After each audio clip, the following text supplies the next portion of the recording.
Carrot hair growth oil ಮತ್ತು skin waiting ಆಯಿಲ್ನ ಯಾವ ರೀತಿಯಾಗಿ ರೆಡಿ ಮಾಡೋದು ಅನ್ನೋದನ್ನ ಇವತ್ತಿನ ವಿಡಿಯೋದಲ್ಲಿ ತಿಳಿಸ್ಕೊಡ್ತೀನಿ. ಹಾಯ್ ಫ್ರೆಂಡ್ಸ್, ಎಲ್ಲರೂ ಹೇಗಿದ್ದೀರಿ? ಎಲ್ಲರೂ ಚೆನ್ನಾಗಿದ್ದೀರಿ ಅಂತ ಭಾವಿಸ್ತಾ ಇವತ್ತಿನ ವಿಡಿಯೋದಲ್ಲಿ ನಾನು ನಿಮಗೆ ಹೇರ್ ಗ್ರೋತ್ ಆಯಿಲ್ ಬಗ್ಗೆ ಒಂದು ಕ್ಯಾರೆಟ್ನ ಯೂಸ್ ಮಾಡಿಬಿಟ್ಟು ಹೇರ್ ಗ್ರೋತ್ ಆಯಿಲ್ನ ರೆಡಿ ಮಾಡ್ತಾ ಇದ್ದೀನಿ. ಈ ಆಯಿಲ್ ನಿಮ್ಮ ಕೂದಲು ಎಷ್ಟು ಚಿಕ್ಕದಾಗಿರಲಿ, ಎಷ್ಟೇ ತೆಳ್ಳಗಿರಲಿ, ನಿಮ್ಮ ಕೂದಲು ಉದ್ದವಾಗಿ ದಪ್ಪವಾಗಿ ಮಾಡಲಿಕ್ಕೆ ತುಂಬ ಸಹಾಯವನ್ನು ಮಾಡುತ್ತೆ ಅಂತ ಹೇಳಬಹುದು.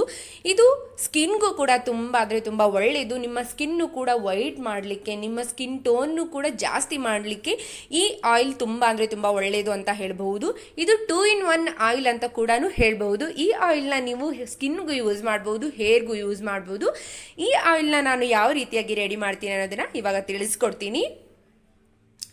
ಈ ಮಿರಾಕಲ್ ಆಗಿರೋ ಕ್ಯಾರೆಟ್ ಹೇರ್ ಆಯಿಲ್ನ ಅಥವಾ ಸ್ಕಿನ್ ವೈಟ್ನಿಂಗ್ ಆಯಿಲ್ನ ಯಾವ ರೀತಿಯಾಗಿ ರೆಡಿ ಮಾಡೋದು ಅನ್ನೋದನ್ನ ಇವಾಗ ಡೀಟೇಲ್ ಆಗಿ ನಿಮ್ಮ ಜೊತೆ ಶೇರ್ ಮಾಡ್ತಾ ಹೋಗ್ತೀನಿ. ನೋಡಿ, ಹೀಗಿರುತ್ತೆ ಆಯಿಲ್. ಯಾವ ರೀತಿಯಾಗಿ ರೆಡಿ ಮಾಡೋದು ಅನ್ನೋದನ್ನ ಇವಾಗ ತಿಳಿಸ್ಕೊಡ್ತೀನಿ. ನೀವು ಮೊದಲನೇದಾಗಿ ಒಂದು ಕ್ಯಾರೆಟನ್ನು ತಗೋಬೇಕು. ಒಂದು ಕ್ಯಾರೆಟ್ನ ನೀವು ಚೆನ್ನಾಗಿ ವಾಶ್ ಮಾಡ್ಕೊಳ್ಳಿ. ವಾಶ್ ಮಾಡ್ಕೊಂಡು ಆದ ಮೇಲೆ ನೀವು ಕ್ಯಾರೆಟ್ ಮೇಲಿರೋ ಪೀಲನ್ನು ಚೆನ್ನಾಗಿ ತುರ್ಕೊಳ್ಳಿ. ಈ ಥರ ಹಿಂದೆ ಇರೋ ಬುಡವನ್ನು ಮತ್ತು ಮುಂದೆ ಇರೋ ತುದಿಯನ್ನು ಈ ಥರ ಚಾಕುವಿನಿಂದ ಕಟ್ ಮಾಡ್ಕೊಳ್ಳಿ. ಕ್ಯಾರೆಟ್ನಿಂದ ಏನೆಲ್ಲ ಉಪಯೋಗ ಅಂದರೆ, ಕ್ಯಾರೆಟ್ ನಿಮ್ಮ ಸ್ಕಿನ್ನ ತುಂಬ ವೈಟ್ ಮಾಡಲಿಕ್ಕೆ ಸಹಾಯವನ್ನು ಮಾಡುತ್ತೆ, ಮತ್ತು ನಿಮ್ಮ ಹೇರ್ ಗ್ರೋತ್ನ ಇಂಪ್ರೂವ್ ಮಾಡಲಿಕ್ಕೆ ಸಹಾಯವನ್ನು ಮಾಡುತ್ತೆ. ಕೂದಲು ತುಂಬ ರಫ್ ಇದ್ದರೆ ಅದನ್ನು ಸಾಫ್ಟಾಗಿ ಮಾಡಲಿಕ್ಕೂ ಕೂಡ ಸಹಾಯವನ್ನು ಮಾಡುತ್ತೆ. ನೋಡಿ, ಕ್ಯಾರೆಟ್ ಮೇಲಿರುವ ಸಿಪ್ಪೆಗಳನ್ನ ಇವಾಗ ನೀಟಾಗಿ ತಕ್ಕೊಂಡಿದ್ದೀನಿ. ಇವಾಗ ನೀವು ಒಂದು ತುರಿಯೋ ಮಣೆಯಿಂದ ನೀವು ನೀಟಾಗಿ ಇದನ್ನು ಕ್ಯಾರೆಟನ್ನು ತುರ್ಕೋಬೇಕು.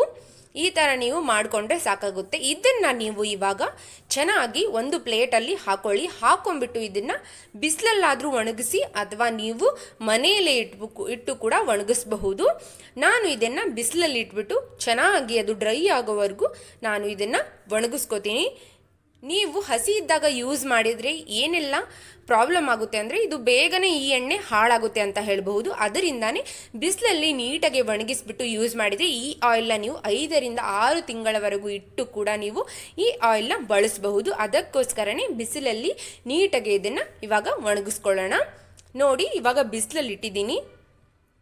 ನೋಡಬಹುದು ನೀವು ಇವಾಗ ಎಷ್ಟು ಚೆನ್ನಾಗಿ ಇದು ಡ್ರೈ ಆಗಿದೆ ಅಂತ. ಇಷ್ಟು ಡ್ರೈ ಆದರೆ ಸಾಕು ಅಂತ ಹೇಳಬಹುದು. ಇವಾಗ ಇದನ್ನು ಆಯಿಲ್ನ ಯಾವ ರೀತಿಯಾಗಿ ರೆಡಿ ಮಾಡ್ತೀನಿ ಅನ್ನೋದನ್ನ ತಿಳಿಸ್ತೀನಿ. ಇಷ್ಟು ಡ್ರೈ ಆದರೆ ಸಾಕು. ಇವಾಗ ಇದನ್ನು ಒಂದು ಗ್ಲಾಸ್ ಕಂಟೈನರ್ಗೆ ನಾವು ಹಾಕೋಬೇಕು.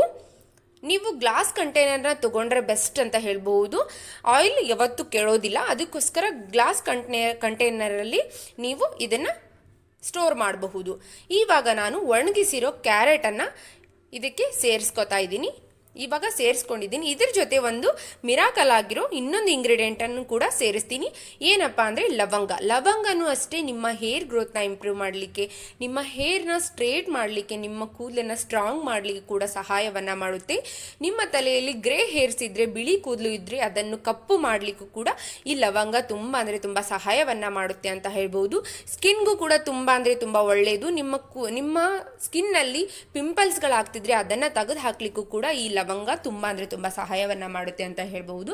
ನೀವು ಇದಕ್ಕೆ 1 ಸ್ಪೂನ್ ಅಷ್ಟು ಲವಂಗನ ಸೇರಿಸ್ಕೊಳ್ಳಿ. ಮತ್ತೆ ಕೊಕೊನಟ್ ಆಯಿಲ್ನೂ ಅಷ್ಟೇ ನಿಮ್ಗೆ ಎಷ್ಟು ಪ್ರಮಾಣದಲ್ಲಿ ನೀವು ಆಯಿಲ್ನ ರೆಡಿ ಮಾಡ್ಕೋಬೇಕು ಅಷ್ಟು ಪ್ರಮಾಣದಲ್ಲಿ ನೀವು ಕೊಕೊನಟ್ ಆಯಿಲ್ನ ಸೇರಿಸ್ಕೋಬಹುದು. ನೋಡಿ, ನಾನು ಇವಾಗ ಸೇರಿಸಿದ್ದೀನಿ. ಇದನ್ನು ಚೆನ್ನಾಗಿ ಮಿಕ್ಸ್ ಮಾಡಿಬಿಟ್ಟು ನೀವು 24 ಅವರ್ಸ್ ಇದನ್ನು ಲಿಡ್ನ ಕ್ಲೋಸ್ ಮಾಡಿಬಿಟ್ಟು ನೀವು ರೆಸ್ಟಲ್ಲಿ ಇಡಬೇಕು. ಇದರಿಂದ ಲವಂಗದಲ್ಲಿರುವ ಅಂಶಗಳು ಮತ್ತು ಕ್ಯಾರೆಟಲ್ಲಿರುವ ಅಂಶಗಳೆಲ್ಲವೂ ಬಿಟ್ಕೊಂಡು ಆಯಿಲ್ ತುಂಬ ಒಳ್ಳೆಯದಾಗುತ್ತೆ ಅಂತ ಹೇಳ್ಬೋದು. ಎಲ್ಲ ಅಂಶಗಳು ಕ್ಯಾರೆಟಲ್ಲಿರುವ ಅಂಶಗಳಾಗಿರಬಹುದು, ಲವಂಗದಲ್ಲಿರುವ ಅಂಶಗಳಾಗಿರೋ ಎಣ್ಣೆ ಎಲ್ಲ ಹೀರ್ಕೊಂಡ್ಬಿಟ್ಟು ನಮ್ಮ ಕೂದಲನ್ನು, ನಮ್ಮ ಸ್ಕಿನ್ನ ಚೆನ್ನಾಗಿ ಮಾಡಲಿಕ್ಕೆ ಸಹಾಯವನ್ನು ಮಾಡುತ್ತೆ ಅಂತ ಹೇಳ್ಬೋದು. ಇವಾಗ 24 ಅವರ್ಸ್ ಆಯಿತು. ಆದಮೇಲೆ ನೋಡಬಹುದು ನೀವು ಎಷ್ಟು ಚೆನ್ನಾಗಿ ಆಯಿಲ್ ರೆಡಿ ಆಗಿದೆ ಅಂತ. ಇವಾಗ ಇದನ್ನು ನೀವು ಚೆನ್ನಾಗಿ ಜರಡಿಯಿಂದ ಸೋಸ್ಕೊಂಡಾದ್ಮೇಲೆ ರೆಡಿ ಆಗೋದೆ ನಮ್ಮ ಮಿರಾಕಲ್ ಆಗಿರೋ ಮತ್ತು ಅಮೇಝಿಂಗ್ ಆಗಿರೋ hair oil, carrot hair oil ಅಂತ ಹೇಳಬಹುದು. ಇದನ್ನು ನೀವು ಸ್ಟ್ರೇನ್ ಮಾಡಿ ಇಟ್ಬಿಟ್ರೆ, ಒಂದು ಗ್ಲಾಸ್ ಜಾರಲ್ಲಿ ಹಾಕಿ ಇಟ್ಟರೆ 5 ರಿಂದ 6 ತಿಂಗಳವರೆಗೆ ಯಾವುದೇ ರೀತಿಯಾಗಿ ಕೆಡೋದಿಲ್ಲ, ಯಾವುದೇ ರೀತಿಯಾಗಿ ವಾಸನೆಯನ್ನು ಬರೋದಿಲ್ಲ. ನೀವು ಈಸಿಯಾಗಿ ಈ ಆಯಿಲ್ನ ಯೂಸ್ ಮಾಡಬಹುದು. ನೋಡಿ, ಈ ಥರ ಜರಡಿಯಿಂದ ನೀಟಾಗಿ ಸೋಸ್ಕೊಳ್ಳಿ. ಸೋಸ್ಕೊಂಡ ಆದಮೇಲೆ ಇದನ್ನು ಒಂದು ಗ್ಲಾಸ್ ಜಾರ್ಗೆ ನೀವು ಟ್ರಾನ್ಸ್ಫರ್ ಮಾಡ್ಕೊಳ್ಳಿ. ನೀವು ಎಲ್ಲ ಆಯಿಲ್ ರೆಡಿ ಆದಮೇಲೆ ವಿಟಮಿನ್ ಇ ಕ್ಯಾಪ್ಸೂಲ್ಗಳನ್ನು ಸೇರಿಸಬೇಕು. ವಿಟಮಿನ್ ಇ ಕ್ಯಾಪ್ಸೂಲ್ಗಳು ನಮ್ಮ ಕೂದಲಿಗಾಗಲಿ ನಮ್ಮ ಸ್ಕಿನ್ಗಾಗಲಿ ಯಾವ ರೀತಿಯೆಲ್ಲ ಹೆಲ್ಪ್ ಆಗುತ್ತೆ ಅಂದರೆ, ನಮ್ಮ ಸ್ಕಿನ್ನ ವೈಟ್ ಮಾಡಲಿಕ್ಕೆ ವಿಟಮಿನ್ ಇ ಕ್ಯಾಪ್ಸೂಲ್ಗಳು ತುಂಬ ಸಹಾಯವನ್ನು ಮಾಡುತ್ತೆ. ಮತ್ತು ಹೇರ್ ಗ್ರೋತ್ ಆಗಲಿಕ್ಕೆ ಸಹಾಯವನ್ನು ಮಾಡುತ್ತೆ. ಮತ್ತು ನಮ್ಮ ಸ್ಕಿನ್ನಲ್ಲಾಗಬಹುದು, ನಮ್ಮ ಹೇರಲ್ಲಾಗಬಹುದು ಡರ್ಟ್ ಪಾರ್ಟಿಕಲ್ ಇದ್ದರೆ ಅದನ್ನು ತೆಗೆದು ಹಾಕ್ಲಿಕ್ಕೆ ಕೂಡ ಈ ವಿಟಮಿನ್ ಇ ಕ್ಯಾಪ್ಸೂಲ್ಗಳು ತುಂಬ ಸಹಾಯವನ್ನು ಮಾಡುತ್ತೆ ಅಂತ ಹೇಳ್ಬೋದು. ನೀವು ವಿಟಮಿನ್ ಇ ಕ್ಯಾಪ್ಸೂಲ್ಗಳನ್ನು ಸೇರಿಸಿದ ಮೇಲೆ ಇದನ್ನು ಚೆನ್ನಾಗಿ ಒಂದ್ಸಲ ಮಿಕ್ಸ್ ಮಾಡ್ಕೊಳ್ಳಿ.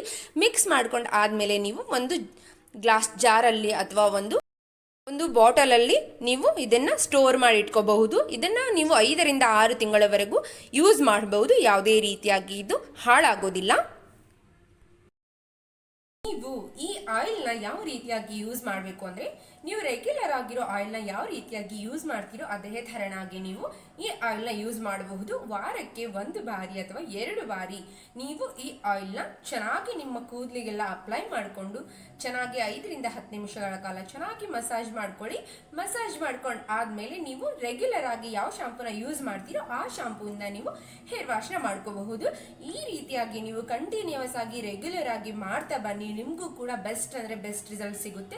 ಫೇಸ್ಗೂ ಕೂಡ ಅಷ್ಟೇ, ನೀವು ಸ್ಕಿನ್ಗೂ ಕೂಡ ಇದೇ ಥರನಾಗಿ ಡೈಲಿ ಮಲ್ಗೋಕ್ಕಿಂತ ಮುಂಚೆ ನೀವು 5 ನಿಮಿಷಗಳ ಕಾಲ ನಿಮ್ಮ ಸ್ಕಿನ್ಗೆ ಚೆನ್ನಾಗಿ ಅಪ್ಲೈ ಮಾಡಿ ಚೆನ್ನಾಗಿ ಮಸಾಜ್ ಮಾಡಿಕೊಂಡು ಫೇಸನ್ನು ವಾಶ್ ಮಾಡೋಕ್ಕೆ ಹೋಗ್ಬಿಡಿ. ನೀವು ಬೆಳಗ್ಗೆ ಎದ್ಮೇಲೆ ಉಗುರು ಬೆಚ್ಚಗಿರೋ ನೀರಲ್ಲಿ ಅಥವಾ ತಣ್ಣಗಿರೋ ನೀರಲ್ಲಿ ನೀವು ಫೇಸ್ ವಾಶ್ನ ಮಾಡ್ಕೋಬಹುದು. ಇದರಿಂದ ನಿಮ್ಮ ಸ್ಕಿನ್ ತುಂಬ ಗ್ಲೋ ಆಗುತ್ತೆ, ಗ್ಲೋ ಆಗೋಕ್ಕೆ ಕೂಡ ಸಾಧ್ಯವಾಗುತ್ತೆ ಅಂತ ಹೇಳಬಹುದು.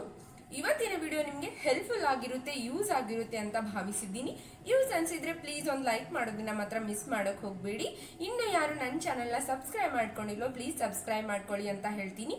ಇದರಿಂದ ನನಗೆ ತುಂಬ ಮೋಟಿವೇಶನ್ ಸಿಗುತ್ತೆ. ಇದರಿಂದ ಇನ್ನೂ ಚೆನ್ನಾಗಿರೋ ವಿಡಿಯೋಗಳನ್ನು ಮಾಡಲಿಕ್ಕೆ ನನಗೆ ಸಾಧ್ಯವಾಗುತ್ತೆ ಅಂತ ಹೇಳಬಹುದು. Thank you. ಧನ್ಯವಾದ.